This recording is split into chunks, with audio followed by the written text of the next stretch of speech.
Nay, eto na po yung pagkain ni tatay. Thank you, anak. Pwede ba ako pumasok, Nay? Wag na muna, anak. Baka ma-stress yung tatay niyo eh. Sana gumaling na si tatay. Ang tagal niya na kasing paralyzed eh. Sige, Nay. Alis na ako. Mahal, papakainin na kita ha. Naglutuan ka ni Scarlett. Nay, eto na po yung pagkain ni Ano yun, Nay? Ang baho. Ay, anak, mamaya mo na ibigay yan. Papaliguan ko muna yung tatay mo. Nagpupo na naman. Sige, Nay. Tao po, delivery po. Ano po yun? Kay Susan po, importante daw po to. Si nanay. Ako na lang po magbibigay sa kanya. Nay, may nagpapabigay po nito sa inyo. Binasa mo ba to, anak? Hindi po, Nay. Wag na wag mo tong babasahin, ha? Sige po, Nay. Mamamalengke lang ako na uulamin natin, ha? Ikaw muna magbantay ng bahay. Ano yun? Bakit sobrang baho naman? Saan nanggagaling yun? Dito sa kwarto nila nanay. Tay, nagpupo ka na naman, no? Yung envelope to, Death certificate? Hindi naman patay si tatay, Hello po. Buti naman po, ma'am. Sinagot niyo na. This is St. Peter's Funeral. Kailan niyo po ipapaimbasa mo yung asawa niyo? Isang linggo na rin po kasi baka bumaho po yung bangkay niya. Anak, alam kong nasa kwarto ka ng tatay mo. Si nanay. Grabe, ang pangit ko pala dati nung bata ako. Sino itong tumatawag? Hello? Scarlett, wag na wag kang papasok bukas sa school, ha? Ha? Bakit? Sino ka ba? Basta, sundin mo na lang ako, please. Ano yun? Ang weird. Anak, hindi ka pumasok? Opo, Nay. Masakit po yung pagkaramdam ko, eh. Pagaling ka, anak, ha? Anak, yung school mo, nasusunog. Nasusunog, Nay? Totoo nga yung sinasabi ng caller kanina. Grabe. Buti na lang, anak, hindi ka pumasok sa school ngayon. Sino na naman tumatawag na to? Hello? Sino to? Scarlett, wag na wag kang matutulog ngayong gabi, ha? Ikaw na naman? Paano mo nalalaman yung mga yan, ha? Scarlett, please, hindi mo na... anak, matutulog na ako, ha? Ikaw din, huwag ka na magpuyat. Sige po, Nay. Tatapusin ko lang po itong pinapanood ko. Kung hindi ako matutulog, ano namang gagawin ko buong gabi? Matutulog na lang ako. Baka niloloko lang ako ng caller na yun. Nay! Nay! Gising, Nay! Ano nangyari, anak? Binabangungot ka, Nay. Buti gising ka pa. At nagising mo ako. Sino ba talaga yung caller na yun? Sino ka ba talaga, ha? Bakit alam mo lahat ng mga masasamang mangyayari? Gusto mo ba talaga ako makilala, Scarlett? Oo! Dahil hindi ako matatahimik! Magkita tayo malapit sa puno ng mangga. Hello? May tao ba dyan? Hi, Scarlett. Ikaw ba yung caller? Gusto mo ba talagang makita kung sino ako? Oo. Ako ikaw, Scarlett. Galing ako sa future. Ikaw ako? Kailangan kong ayusin yung mga nangyaring masama. Paano? Paano nangyari yun? Basta, Scarlett, ayusin mo yung mga desisyon mo sa buhay, ha? Sige na, baka mahuli pa ako ng mga humahabol sa akin. Sandali! Sino humahabol sa'yo? Wow! Gising na siya! Ang pala mo nandito sa bahay. Nay, wag ngayon please. Alam mo, bilib din ako sa'yo eh. Wala na nga tayong makain, nagpabuntis ka pa. Buti pa yung anak ni Rosa, pag-aaral ay natupag. Nakakawalang gana. Yan, umalis ka. Diyan ka magaling. Kasalanan mo to! Sinira mo yung future ko! Ate, please, tigilan mo yan. Walang kasalanan yung bata. Hindi! Dahil dito, galit sa akin si nanay. Kaya dapat mawala na to! Ate, wag! Ate! Anak, kain ka na. Nay? Sorry anak ha sa mga sinabi ko. Hayaan mo, babawi ako sa'yo ha. Thank you, Nay. Nay, sumasakit yan ko. Nay! Oo, yung pinag-usapan natin, ha? Hihintayin ko lang mga anak tong babaeng to. Pag nabigay ko na yung bata, ibigay mo na agad yung pera sa akin, ha? Palak ibenta ni nanay yung anak ko. O anak, okay ka lang? Walang hiya ka, Nay! Ang sama mo! Akala ko, totoo nagbago ka na. Pera pa rin pala yung nasa utak mo. Abay, bakit? Wala ka nang pakinabang dito. At least yung anak mo, mapapakinabangan ko. Wala ka namang papakain dyan, eh. Napakasama mo!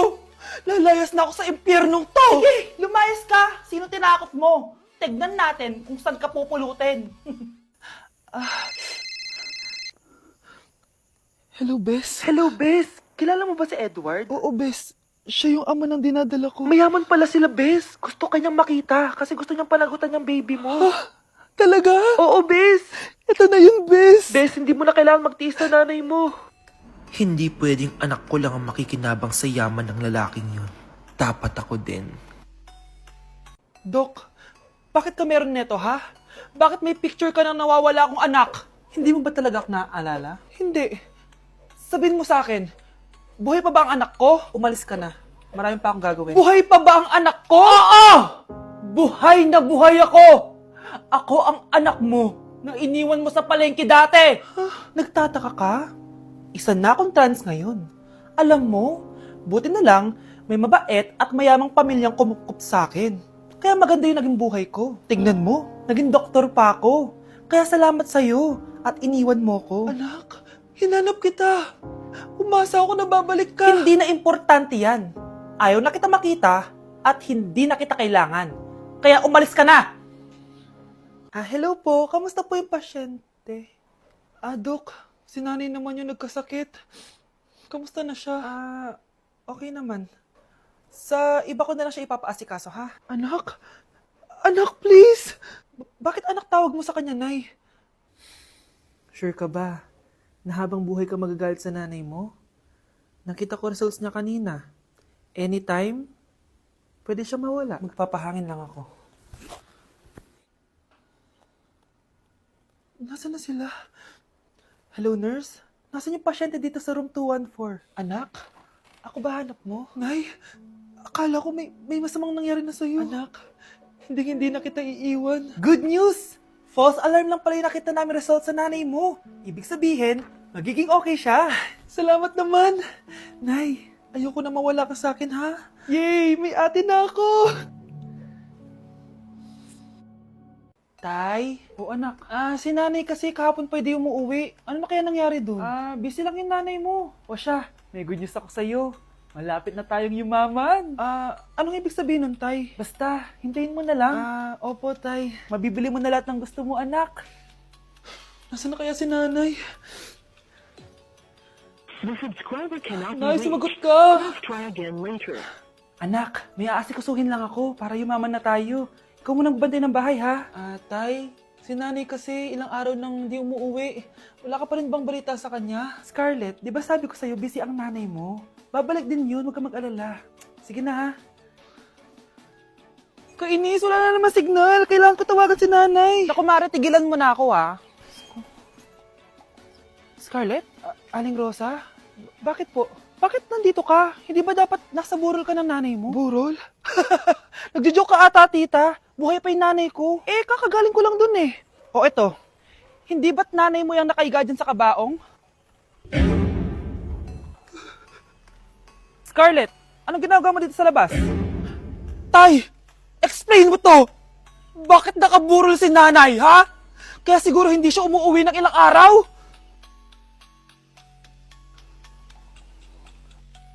Tama na. Ano to? Wala na namang ulam? Mahal, pangako bukas may kakainin na tayo. Sinabi mo rin yan kahapon.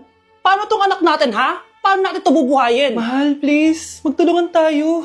Makakaahon din tayo dito. Ayoko na. O eto, ikaw na maghalaga niyan.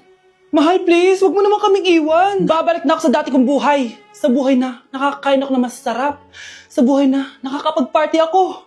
Sa buhay na prinsesa ako. Ayoko na ng gantong buhay. Mahal, please. Babawi ako. Kaya mo na yan. At wag na ako gugulin, ha? Anak, pangako hindi kita iiwan, ha?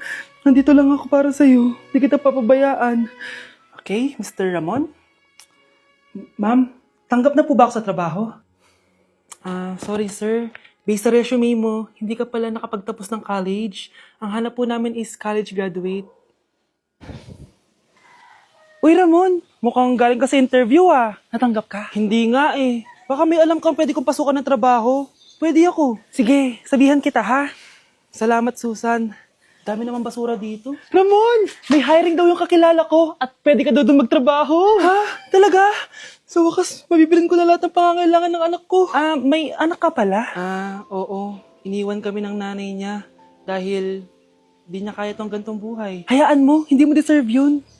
Wow, ang bilis. May pumalit na agad sa akin? Mali ka nang iniisip. Alam mo ba Ramon, nabibili ko na lahat ng gusto ko ngayon. Kumakain kami sa magandang restaurant at nakatira ako sa mansyon. Ha? Honey, tara na. Ipag-shopping pa kita mamaya. Baka malit pa tayo sa dinner natin. Okay, honey. Papunta na. At ikaw babae ka. Kung ayaw mong masira ang buhay mo, layuan mo yung lalaking yan.